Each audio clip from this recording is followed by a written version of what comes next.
રાજ્યના ડીજીપી વિકાસ સહાય આજે સોમનાથ પહોંચ્યા હતા। ગીર સોમનાથની 2 કામગીરી અને અમરેલી જિલ્લાની 1 કામગીરી એમ પોલીસની 3 સરાહનીય કામગીરી બદલ તેઓએ પોલીસ કર્મીઓને સન્માનિત કર્યા હતા।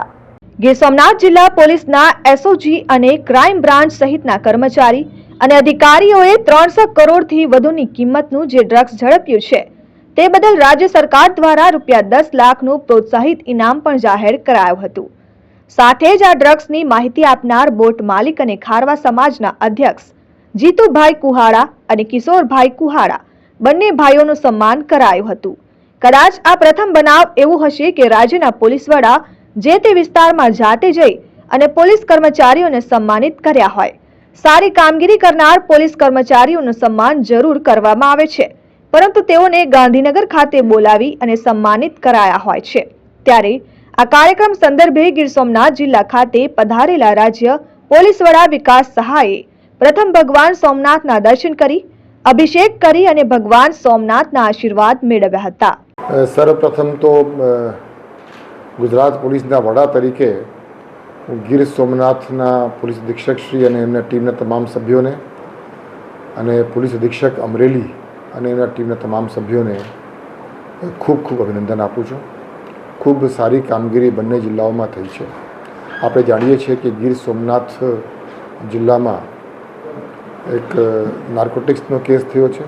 350 કરોડના નાર્કોટિક્સ પકડાયા છે અને એમાં સ્થાનિક પોલીસની જે કામગીરી હતી એને બિરદાવવા માટે અને જે રીતે કામગીરી થઈ છે એનો પ્રથમ ઇન્ફોર્મેશન મને યોગ્ય રીતે મળે અને અધિકારીઓ અને કર્મચારીઓ જે એમાં જવાબદાર અધિકારીઓ હતા, જે લોકોએ આ બધું કર્યું છે એ લોકોને મળવા માટે હું આજે અહીંયા સોમનાથ આવ્યો છું અને તમામ અધિકારીઓ કર્મચારીઓ સાથે મારી મિટિંગ થઈ છે અને એ મિટિંગમાં જે કંઈ આ લોકોએ કામગીરી કરી છે એની માહિતી પણ મેં મેળવી છે અને એને સાથે સાથે આ પ્રકારનું દુષ્કર્મ, આ પ્રકારનું કૃત્ય કોઈ ભવિષ્ય પણ ન કરી જાય અને એના માટે કોસ્ટલ સિક્યુરિટીના જે અમુક વિષયો છે તે અંગે પણ ચર્ચાઓ થઈ છે અને એ ચર્ચાઓમાં સ્થાનિક અધિકારીઓની સાથે સાથે ગુજરાત પોલીસની જે એટીએસની ટીમ છે એમને પણ સાથે રાખવામાં આવ્યું હતું અને ખૂબ ઊંડાણથી દરિયાઈ સુરક્ષા બાબતની અને અલગ અલગ પહેલુઓ બાબતની